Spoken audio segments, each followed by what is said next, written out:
This is a 2016 Dodge Challenger Hellcat, and this isn't even a stock one. This one's actually tuned up to the tune of 850 horsepower. Check it out.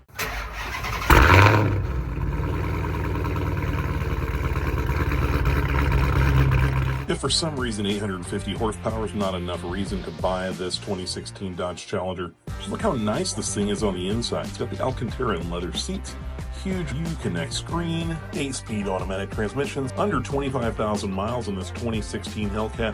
There's all the steering wheel controls, the big SRT badge in the middle, of course.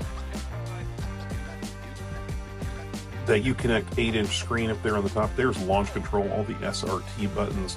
Of course, it's got manual shift mode, cup holders. Here you can see some navigation. There's the map, and this thing even has a good size, super clear backup camera on it also. Up top, let some breeze blow in whenever you're roaring down the road with 850 horsepower pushing you along. Back seat, red seat belts, really nice touch, look really good with the Alcantara and the black leather. This thing has a really usable trunk.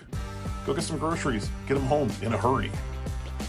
You see there, green belt. You know what that means? Green is go, go, go. And this thing is loaded up, ready to go. Aftermarket pulleys, 850 horsepower. Just a beautiful go mango orange. Come check this thing out, next level in Hillsboro.